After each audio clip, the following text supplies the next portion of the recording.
Boss! So guys, nandito ulit ngayon tayo sa showroom ng IA Cars. So kupakita sa inyo yung mga available nating units dito sa IA Cars. So medyo marami tayong nakuha ngayon for September inventory.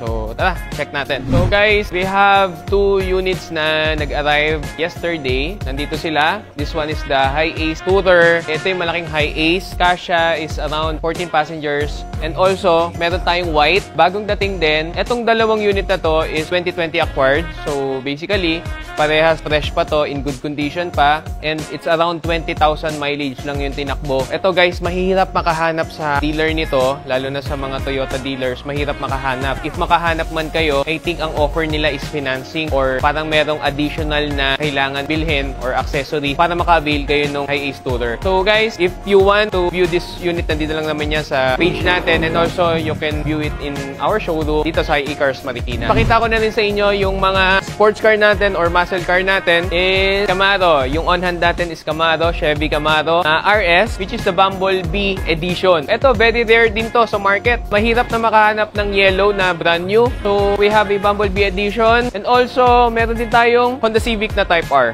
This one is loaded na rin with accessories. Meron na din siyang mug. Ito, makikita natin yung mugs dito. So, naka-original na race na mug siya. So, yun, stock na Brembo kit. Also, naka-Campiro na tires SX2. And also, naka-spoon na foil spring din siya. So, okay na yun. Kumbaga, ang gwapo nito, Type R. Maganda din to for mga bagets. Okay din yan, Type R. So, pakita ko lang din sa inyo. We have also na natitira na artista van natin. Nandito ngayon tayo, High Ace natin na LXB naman. So, available din to. Nag-down price na kami from 2,150,000. Naka-promo na to ng 1,980,000. And also, ito, bagong dating natin, yung Ford Everest Titanium natin na 4x2. Also, naka-mugs na rin to. We're just preparing na lang. Tapos, ipopost na rin namin sa market. So, guys, if you want to check our units, just message our page, IA Cars Auto Care Auto Trading. So, nandun yung mga available natin. So, guys, isa pa pala. This one is a Hyundai Elantra.